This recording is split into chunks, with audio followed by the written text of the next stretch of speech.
You won't walk alone are 4 words that God constantly uses to remind me that I am not in this journey, in this life, alone.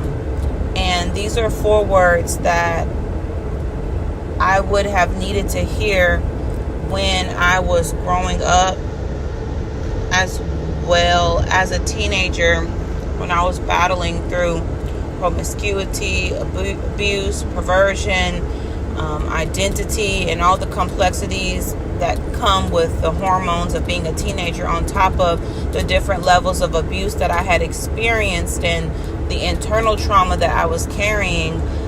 It seemed as though I was walking alone. And for a lot of teenagers, it seems this way for them as well. And I know as parents, you may think that's not my child, or I know what my child is going through, or this could never happen to me. But I didn't grow up in a household that was neglectful.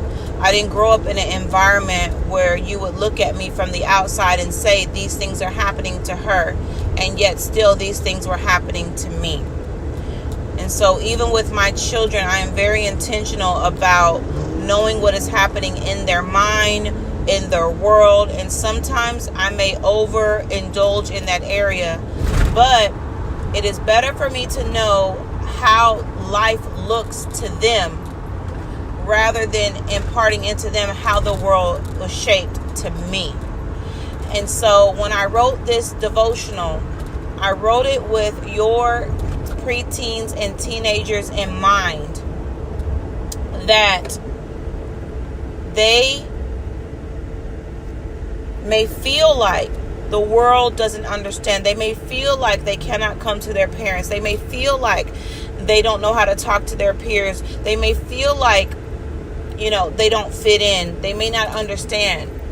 But over the course of 10 days, this devotional is packed with insight, teaching, understanding, prayer points, and even gives them some activities to do to help them navigate this space and lay a foundation that will give them the comfortability to open up in areas that they may feel boxed in, or areas that they may feel inclusive, or areas that they may feel included in.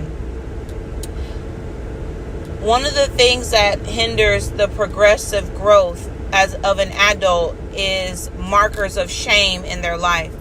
And these markers of shame and promiscuity and these different types of sexual abuses create pockets of fear, to where you feel like you can't make decisions or make movements or do things on your own because you're uncertain of what may lie behind the corner, or what may be waiting up ahead, or what may be hiding in the dark.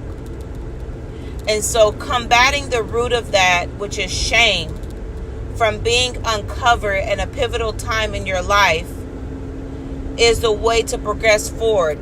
And the number one way to do that is to know that God is on your side and you won't walk alone. So I want to encourage you to purchase this devotional for your preteens, your teenagers, your grandchildren, your nieces, and your nephews. I want to encourage you to share it. Because if you've heard even the smaller portion of my testimony, then you know that it's only by the grace of God that I am able to do all the things that God has asked me to do. And I'm very intentional about my mind, about my healing, about being integral, about being truthful, about being righteous, about parenting, and about upholding a standard of care for myself, but also a standard of care for legacy, which is what I'm leaving behind for those that come from me. And by what, I do not just mean tangible things, but I mean what I'm leaving behind spiritually, what I'm leaving behind emotionally, and those imprints and markers that will carry them through their life as well. You won't